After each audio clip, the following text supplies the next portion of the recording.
앞으로 지구는 광주 전남을 중심으로 돌아간다. 광주의 시선으로 대한민국을 바라보는 시사 토크쇼. 뉴스보다 재밌고 예능보다 똑똑한 신지동썰 시작합니다.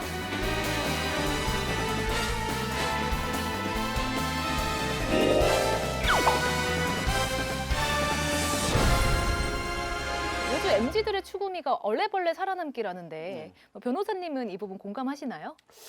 방금 들었는데 이걸로써 이렇게 파파파파 연결되는 이래서 사회 문화가 좀 이렇구나라는 거를 좀 깨달은 게 지금 방금 느낄 수 있습니다. 이거 뭐지? 그러니까 나 때는 저는 좀 왜 이게 유행하지 이런 거를 가늠할 수 없던 게 있었는데 들으니까 좀 뭔가 다 연결되는 것 같아요. 네. 욜로족이라든지 이런 트렌드 자체가 파이어족도 마찬가지고. 기자님은 요즘 얼레벌레를 추구하셨을 때 좀 어떤 것들을 좀 하고 계시나요? 얼레벌레 살아간다면? 잘 모르겠는데요. 그러니까 얼레벌레가 네. 대충 그러니까 적당히 노력은 최대한 적게 하고 네. 가장 많은 이득을 내는 방식. 그러니까 그거를 추구한다는 거지. 네. 그런 걸 추구하시나요?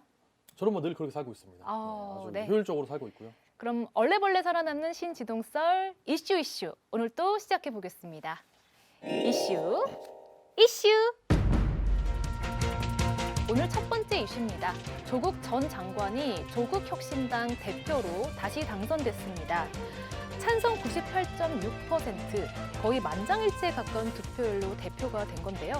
핵심 정책은 부동산 개혁, 토지 공개념, 지방 분권 개헌을 강조했습니다. 네, 김 기자님, 98.6% 엄청 높은 지지율로 당선은 됐잖아요. 네. 조국 대표 인생이 정말 꿀인 것 같습니다. 사실 98.6%는 1997년 대통령 선거 당시에 김대중 후보가 광주에서 받은 표가 97%였거든요.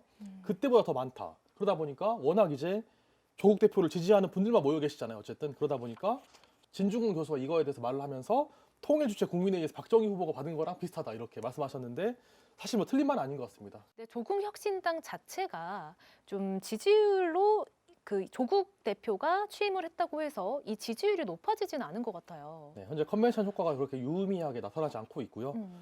그리고 어쨌든 이제 사면 이후에는 쭉 내리막길이다 보니까 내년 지방선거 자체도 호남 말고는 사실은 비벼볼 만한 것이 없는 것 같습니다. 호남에서도 좀 지지율이 요즘 낮지 않나요? 사실 오히려 제가 계속 얘기하는 것처럼 그 전에 지지율이 높은 게 좀 이상하긴 하죠. 그러니까 저도 이제 진짜로 이거는 비아냥거리는 게 아니라 정말 생각하고 찾아봤는데 하신 게 없어요, 정말. 탄압받는 이미지가 되게 중요합니다. 뭔가 모든 사람의 박해를 받고 화살을 받고 어떤 이제 공격 대상이 됐다는 자체가 너무나 고통스럽게 공격했다 이런 어떤 이미지 자체가 감옥까지 가니까 그게 좀 이제 고조되는 거죠. 그래서 결국에는 사면되면서 나왔는데 그때까지 사면되기 전까지의 어떤 감정은 불쌍하고 탄압받는 정치적 희생양 이런 느낌이었는데 그 모든 게 이제 빠른 사면을 통해서 해소된 거잖아요. 그 이미지가 약화된 것이죠. 그러면 앞으로 조국혁신당의 지지율이 실제로 움직이려면 어떤 계기가 필요하다고 보세요? 계기가 없죠. 조국혁신당은 당연히 그냥 없어지지 않을까요? 그러니까 왜냐면 방금 말씀하신 것처럼 그냥 지금 조국혁신당을 유지하고 있었던 거는 그냥 안타까움이잖아요. 그러니까 진짜 그래도 광주에서 많이 먹힌 이유도 이게 좋게 해석하면 광주 분들이 착하잖아요. 착해. 이러다 보니까 그냥 F적 감성으로 짠한 놈 하면서 사실 떡 하나 더 주는 것처럼 이렇게 해서 이제 유지돼 온 약간 정치인데 아까 말한 것처럼 그럼 짠함이 해소돼 근데 사실 짠하다는 것도 말이 안 돼. 저는 사실 오히려 하나라고 생각합니다. 그냥 잘생겨서 그런 것 같아요. 그냥 얼굴로 다 사실 끝낸 거지 짠할 게 뭐가 있어요. 부유한 집에서 잘 먹고 쭉 잘 사셨는데 아마 지선 때 힘을 발휘하지 못할 것 같고요. 그러니까 만약에 다음 총선까지 살아남는다면 그때는 또 다시 필요해지겠죠. 네. 다음 이슈로 넘어가 보겠습니다. 두 번째 이슈입니다. 원달러 환율이 이번 주 1,470원대까지 올랐습니다.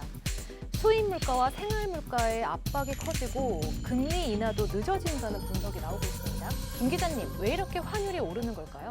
사실 이제 특정 경제 현상에 대한 정확한 원인은 수십 년 뒤에도 논쟁거리입니다. 1969년 5월 달에 미국의 한 TV쇼에서 두 명의 경제학자가 나와서 토론했습니다. 주제가 뭐였냐면요.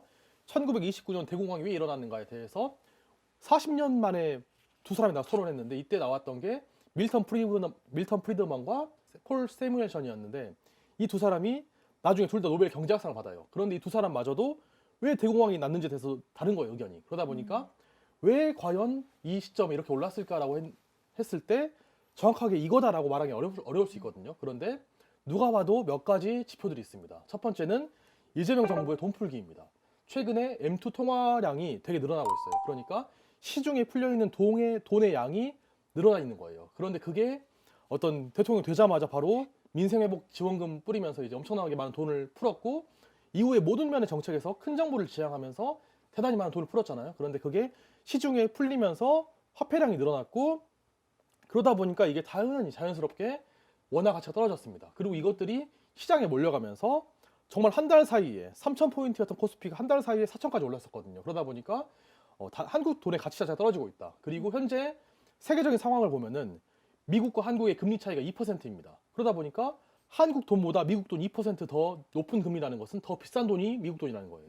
금리가 더 높고 낮다 보니까 이 큰 차이에서 당연히 이거는 한국이 훨씬 더 원화 가치 떨어질 수밖에 없습니다.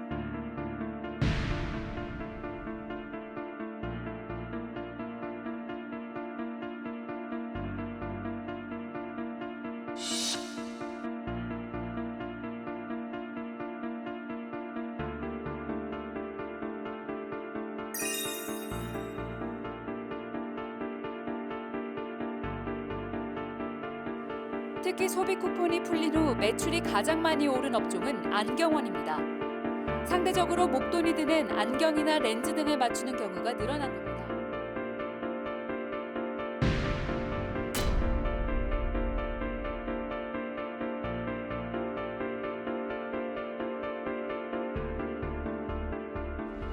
네, 그럼 다음 이슈로 넘어가 보겠습니다. 세 번째 이슈입니다. 광주 도시철도 2호선 공사가 한창입니다. 그런데 공사 주변에 노후주택 13곳이 정밀 안전진단에서 D2등급을 판정받았다고 합니다. 일부 주민 대피 소동도 있었는데요. 김 기자님, 이게 어떤 상태인지 설명 부탁드립니다. 네, 일단 D2등급은요, 정말 위험한 상태라고 볼 수 있습니다. 그래서 이렇게 가면은 정말 무너질 수 있다 보니까, 예를 들어서 균열도 생기고요. 그러다 보니까 대피를 시키고 보상을 해주는 게 되게 중요한데, 현재 시청과 구청이 누구의 소관인가에 대해서 갈등이 좀 있습니다. 그래서 전혀 이제 예상하지 못했던 일들이고요.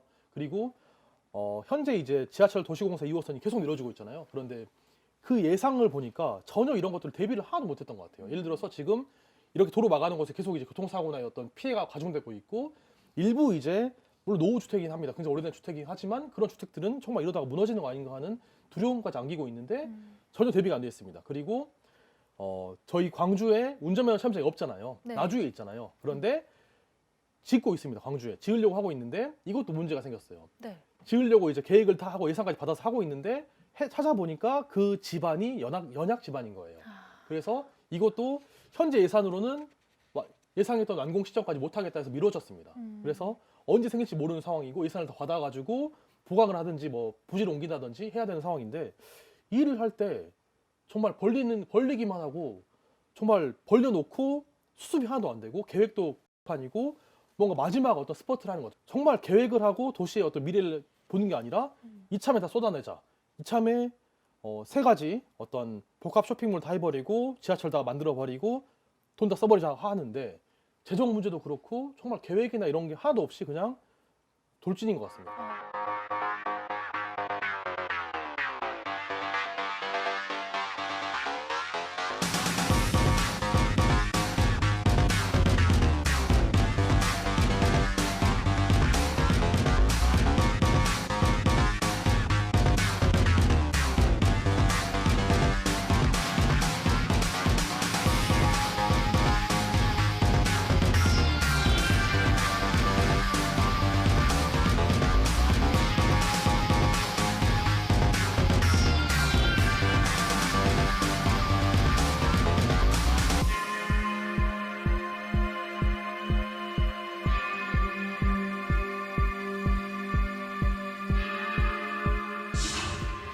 네. 이번 이슈는 새롭게 진행하는 코너입니다. 뉴스 대신 임지석 변호사님의 머리를 털어보는 시간 가질 텐데요. 법은 멀고 머리 나 지금 머리 털리나 생각하고 있어요. 네, 머릿속을 네, 죄송합니다. 네. 뉴스 대신 임시석 변호사님의 머릿속을 털어보는 시간 가질 텐데요. 법은 멀고 신지동 썰은 가깝습니다. 임지석 변호사님, 오늘 어떤 이슈 가지고 오셨나요? 제가 오늘 준비한 내용은 CCTV 볼 수 있나 없나입니다. 너무 재밌을 것 같아요. 네? 기대됩니다. 영혼이 지금 텐션이 지금 와. 오늘도 영혼은 리액션 네네. 빠지면 아쉽잖아요. 그죠. 네. CCTV는 지금 대한민국의 개인정보법상, 그러니까 뭐가 어디라도 있으면, 뭐 아파트 관리사무소든 어디든 있으면 내가 나온 영상을 보여달라고 요청할 수 있습니다. 어떤 CCTV든 그냥 내가 저 CCTV에서 내가 뭐 물건을 도난당했다던가 어떤 법률 이슈가 있을 때 보여달라고 하면 여기는 의무적으로 보여줘야 되고, 그걸 보여주지 않으면 다 과태료의 대상이 됩니다. 근데 사람들이 많이 모르죠. 그리고 다 무조건 경찰 데려오라고 하죠. 근데 이게 맞긴 맞는 게, 경찰한테 이걸 신고해서 경찰을 대동해서 보는 게 훨씬 편하고 안전하죠. 그다음에 이제 그 보여주는 사람도 내가 뭐 어떤 법 위반을 했는지 안 했는지에 대해서 막 고민할 필요가 없고, 이게 참 법이 좀 웃기게 돼 있긴 해요. CCTV를 무조건 보여줘야 되는데, 또 그렇다고 해서 CCTV 관리자가 아무 생각 없이 마킹 없이 보여줬다던가 마킹 없이 CCTV를 제공하면 또 이 사람도 개인정보보호법 위반이 걸리거든요. 그러니까 그러니까요. 상호간에 이제 걸리게 만들어놔서 제가 봤을 때는 기본적으로 어느 정도 법은 수정돼야 될 필요가 있습니다. 근데 반대로 해석해보면 경찰들도 그 중에서 누가 와서 나 CCTV 봐야 되니까 경찰이랑 같이 가주세요 하는 게 귀찮은데, 어떤 되게 유명한 매장이나 아파트 관리사무소에서는 얼마나 더 많이 오겠어요. 이제 제 의견을 말씀드리면, 아예 그냥 경찰을 대동해서 CCTV를 볼 수 있게 하고, 아예 처음부터 그냥 개인이 가서 하는 거는 어렵게 하고, 대신에 그럼 경찰 인력을 조금 더 늘리자. 오늘 또 그는 또 사건의 진실을 파헤쳐 돌아왔습니다. 명탐정 김동규! 근데 MC님 너무 창의성이 없는 거 아니에요? 왜요? 뭐 사실상 다 이슈야. 이거 법률 이슈, 이거 이슈. 오늘 네, 일단 최근에 가장 화제였던 뉴욕시장 선거에 대해서 말해보겠습니다. 뉴욕시장 선거 최근에 치러졌는데요. 조람 맘단이라고 하는 정말 특이한 사람이 당선됐습니다. 뉴욕 주의 하원의 의석이 63석인데 61석이 민주당입니다. 2석이 공화당인 거죠. 그러니까 거의 이제는 텃밭 오브 텃밭이에요. 조람 맘단이라고 하는 젊은 뉴욕시의 어떤 하원 의원이 나옵니다. 이런 상황이다 보니까 사실 공화당은 0% 가능성이 있고 네. 민주당 후보가 되는 구조인데, 이때부터 맘단이 뭘 하냐면은 되게 힙한 걸 합니다. 계속 걸어다니면서 헤이요 이러면서 이제 막 시민들 만나가지고 막 하이파이브 하고 막 무슨 요즘에 걱정이 뭐가 있냐 이제 얘기 들어보고 하고, 본인의 어떤 것들을 숨기지 않아요. 이슬람이거든요. 그런데 오히려 당당하게 사원에 방문합니다. 그래가지고 이슬람도 뉴욕 시민이고 우리는 영원히 이주민들의 나라로 남을 것입니다. 그리고 저는 사회주의자입니다. 저는 뉴욕에 최저임금 올릴 거고요. 집값을 내릴 거고요. 무상으로 다 해버리겠습니다. 무상 교육, 무상 버스, 무상 시리즈 다 이제 발표합니다. 그러니까 너무 이제 밈이 되는 거죠. 예를 들어서 이 사람은 트럼프의 리버스인 거예요. 트럼프는 반대의 정책을 당당하게 말했잖아요. 그런데 이 사람은 트럼프의 어떤 반대의 정책을 또 당당하게 말하는 거예요. 네. 어쨌든 이렇게 지지세가 몰리면서 결국에는 당선됐습니다. 아. 그리고 최근에 트럼프 대통령 만난 거죠. 그래서 서로 이제 과거에는 엄청 비난은 디스전 한 거예요. 저는 공산주의자, 쟤는 이슬람, 정말 안 좋은 사람 이러면서 이제 막 공격을 했었고, 서로 만났는데 굉장히 공손한 자세로 이제 맘다니가 공손한 자세로 화기애애한 브로맨스를 보여줘가지고 두 남자의 브로맨스라고 이제 미국이 난리가 난 거예요. 지금. 그래서 너무 공손하고, 심지어 언론에서 물어봐요, 기자들이. 맘다니 당선장님, 얼마 전까지 트럼프 대통령을 파시스트라고 하셨는데 지금도 그 생각이 유효합니까 하니까 그거에 대해서 제가 많은 생각을 해봤는데요. 그거에 대해서는 이러니까 트럼프가 괜찮아, 내라고 하면 돼, 이렇게 하면서 이제 진짜 쿨하다. 괜찮아, 내라고 하면 돼, 그게 제일 깔끔해 하니까 네 이러면서 이제 막 그래서 트럼프가 기뻐했네. 거의 완전 전략가잖아요. 자기도 다 이미 산수로 계산해 보니까 오히려 얘가 처음에는 그냥 마냥 싫었는데 오히려 그래 좋아도 싫다고 말해야 되잖아. 그러니까 했는데 제가 얘 되고 나서 보니까 이 그림이 나쁘지 않네. 이 작은 곳에서는 얘가 될지언정 그러면 당연히 이 미국 전체에서의 불안감은 엄청 커질 거 아니야. 얘가 점점 커지면 진짜 미국 그냥 무조건 망하는 거 아니야? 그렇게 다 무상 풀고 하면은 이거는 트럼프 입장에서 완전 꿀이네, 얘가. 네. 네, 다음에도 또 더 깊이 있고 재미있는 미국 이야기 가져와 주세요. 네, 그러겠습니다. 네, 그럼 오늘은 여기까지 하겠습니다. 정치와 시사를 우리만의 시선으로 풀어내는 신지동썰. 저희는 다음 시간에 더 재미있고 깊이 있는 이야기로 찾아오겠습니다. 시청해주신 여러분 고맙습니다.